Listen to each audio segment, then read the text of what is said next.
ஆஹா! திறந்துடலாம். மனம் சூப்பரா இருக்கு. எடுத்து காமிக்கிறேன். பியூட்டிஃபுல்லான பொட்டேட்டோ கோவைக்காய் கறி ரெடி ஆயிருச்சு. ஹாய் மக்களே, வெல்கம் பேக் டு மதுரை மச்சான் சமையல். இன்னைக்கு சூப்பரான ஒரு கோவைக்காய் உருளைக்கிழங்கு கறி நம்ம செய்ய போறோம். இது தனியா நம்ம கறியை சைட் டிஷ்ஷாவும் வச்சு சாப்பிடலாம், சாதத்துல டாஸ் பண்ணியும் சாப்பிடலாம். இந்த வாங்கி பாத் அந்த மாதிரி ஒரு டேஸ்ட் சூப்பரா இருக்கும். என்னென்ன இன்கிரீடியன்ட்ஸ்னு பார்த்துருவோம். முதல்ல வறுத்து அரைக்கிறதுக்கு நான் எடுத்து வச்சிருக்கிற இன்கிரீடியன்ட்ஸ் இங்க பாத்தீங்கன்னா ஒரு கால் மூடி தேங்காய், இதை வந்து சின்ன சின்னதா நான் டைஸ் பண்ணி வச்சிருக்கேன். ஒரு மேஜை கரண்டி மல்லி, ஒரு மேஜை கரண்டி கடலைப்பருப்பு, ஒரு மேஜை கரண்டி உளுந்து, இது எல்லாத்தையும் எடுத்து வச்சிருக்கேன். ஒரு சின்ன துண்டு புளி எடுத்து வச்சிருக்கேன். 2 வரமிளகாய், ஒரு 1/4 இன்ச் சைஸ்ல வந்து சினமன் ஸ்டிக், அதாவது பட்டை எடுத்து வச்சிருக்கேன். ஓகே, இது எல்லாத்தையும் நம்ம வந்து லைட்டா எண்ணெய் விட்டு வறுத்து அதுக்கப்புறம் அரைச்சி எடுக்க போறோம். ஒரு 1/4 கிலோ கோவக்காய், இதை வந்து நல்லா சூப்பரா மெலிசா இப்படி அரிஞ்சு வச்சிருக்கேன்.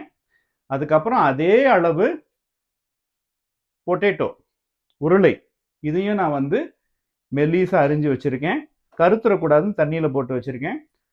ஒரு பெரிய வெங்காயத்தை இந்த மாதிரி ஜூலியன்ஸா அரிஞ்சு வச்சிருக்கேன். இதோட சேர்த்து தாளிப்பும் வரும். தாளிப்புல வந்து ஒரு பச்சை மிளகாயும் நம்ம வந்து சேர்ப்போம். வாங்க நம்ம தயாரிப்புக்குள்ள போகலாம்.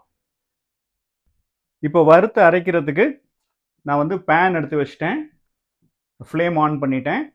கொஞ்சோண்டு எண்ணெய் விட்டுக்கலாம், ரொம்ப வேண்டாம், இவ்வளோ போதும். ஒரு தேக்கரண்டி எண்ணெய் அளவு. இதுல வறுக்க வேண்டிய எல்லா இன்கிரீடியன்ஸையும் போட்டுருங்க. ஒரு மீடியம் ஃப்ளேம்ல வச்சு எல்லாமே சவக்க வறுபடுற வரைக்கும் நல்லா வறுத்து எடுத்துக்கலாம். இப்போ பாருங்க, நான் வந்து கையை எடுக்காம வந்து இதை கிண்டி விட்டுட்டே இருக்கேன். இப்போ நல்லா வறுபட்டுருச்சு, எல்லாமே செவக்க வறுத்துட்டோம். இப்போ வந்து இந்த அடுப்பு ஆஃப் பண்ணிட்டு இந்த பாத்திரம் அப்படியே கூல் டவுன் ஆகட்டும். அதுக்கப்புறம் குறை குறை நம்ம அரைச்சி எடுத்துக்கலாம். இப்போ மெயின் டிஷ் ப்ரிப்பரேஷனை ஸ்டார்ட் பண்ணிடுவோம். ஓகே, மறுபடியும் இந்த ஃப்ரைங் பேனில் எண்ணெய் சேர்த்துக்கிறேன். ஒரு மேஜை கரண்டி எண்ணெய். இதில் தாளிப்புக்கு கடுகு, உளுத்தம்பருப்பு.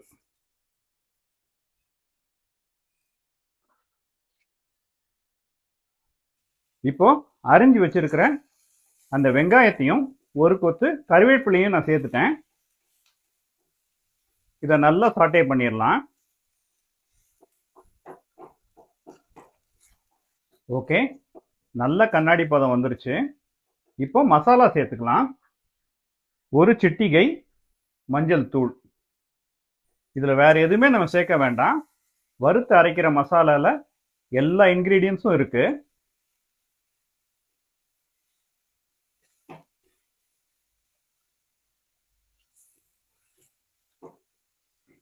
இதுல காய்கறியை சேர்த்துக்கலாம்.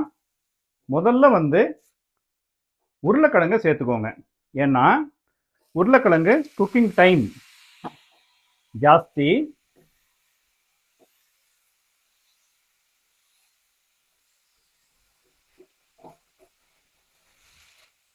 இதை ஒரு 3 நிமிஷம் நம்ம வேக்காடு கொடுத்துட்டு அதுக்கப்புறம் நம்ம கோவக்காயை சேர்த்துக்கலாம்.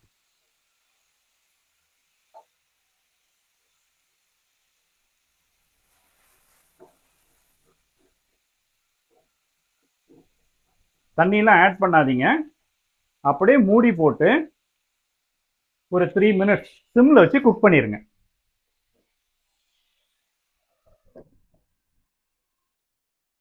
நான் அப்பப்ப திறந்து கிளறி விட்டுட்டேன். ஒரு 3-3.5 நிமிஷம் ஆயிடுச்சு. பாத்தீங்கன்னா இந்த உருளை வந்து லைட்டா இப்படி கண்ணாடியா மாறும், லைட்டா மாறும். இந்த டைம்ல கோவக்காயை சேருங்க. 2 குக்கிங் டைமும் கரெக்டா இருக்கும்.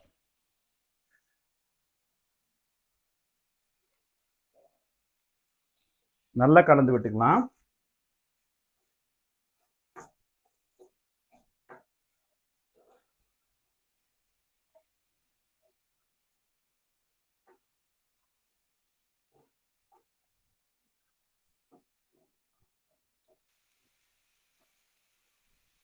ஓகே, இப்போ நம்ம மூடி போட்டு ஒரு 6 மினிட்ஸ் இதை வந்து அப்படியே விட்டுட்டா தானாவே வந்து இது வெந்து வெளியில வந்துடும். அப்பப்போ திறந்து கிளறி மட்டும் விட்டுக்கோங்க, தண்ணி சேர்க்க வேண்டாம். ஓகே மக்களே, 6 to 7 மினிட்ஸ் ஆயிடுச்சு. அப்பப்போ திறந்து நான் கிளறி விட்டுட்டேன். எப்படி இருந்த கோவக்காய் இப்படி ஆயிடுச்சு பாருங்க. நல்லா வெந்துருச்சு. இந்த ஸ்டேஜில் நம்ம வந்து அரைச்சி வச்சிருக்கிற அந்த வறுத்த மசாலாவையும் உப்பையும் சேர்த்துக்குவோம். பியூட்டிஃபுல்லாக இருக்கு பாருங்க அரைச்ச மசாலா. இதுதாங்க கிங்கு. இதோட தேவையான அளவு உப்பு சேர்த்துக்கலாம். நான் வந்து நம்ம வெறும் 1/4 தேக்கரண்டி உப்பு தான் சேர்த்துருக்கோம். இன்னும் ஒரு 1/4 தேக்கரண்டி உப்பு சேர்த்துக்கிறேன். இப்போ நல்லா கிளறி விட்டுக்கலாம். லோ ஃப்ளேம்லேயே பண்ணுங்க. பா, இங்கே நீங்கள் இருக்கணும். மனம் தூக்குது.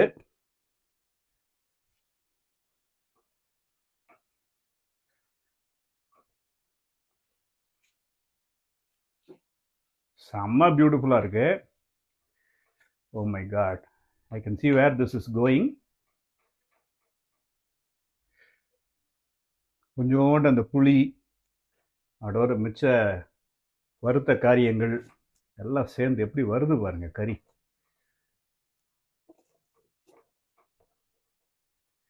இதை நீங்கள் வந்து நெய்யோ இல்லை நல்லெண்ணெய்யோ விட்டு சாதத்தில் வந்து கலந்து நீங்கள் சாப்பிட்டீங்கன்னா சூப்பராக இருக்கும். சாம்பார், ரசம், மோர் குழம்புக்கும் இது செம்ம காம்பினேஷன். எங்கள் வீட்டில் ரொம்ப பிடிக்கும் அது.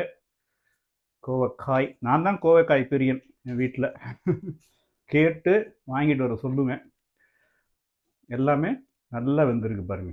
கோவக்காயும் வெந்துருச்சு, உருளையும் வெந்துருச்சு. இப்போ சிம்மில் வந்து இதை அப்படியே மூடி போட்டு ஒரு 2 மினிட்ஸ் ரெஸ்ட் பண்ண விட்டுறலாம். சிம்லேயே இருக்கட்டும். அப்பப்போ திறந்து கிளறி மட்டும் விட்டுக்கோங்க. இப்போ 2 மினிட்ஸ் ஆயிடுச்சு.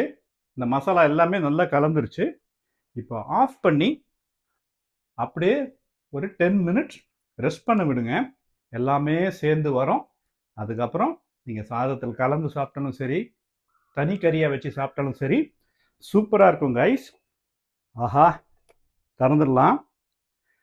அருமை அருமை அருமை. மனம் சூப்பராக இருக்கு. எடுத்து காமிக்கிறேன். பியூட்டிஃபுல்லான பொட்டேட்டோ கோவைக்காய் கறி ரெடி ஆயிடுச்சு. நீங்கள் வீட்டில் பண்ணி பரிமாறி அசத்துங்க. அடுத்த வீடியோவில் சந்திப்போம். அதுவரை tata bye bye from your Madurai மச்சான்.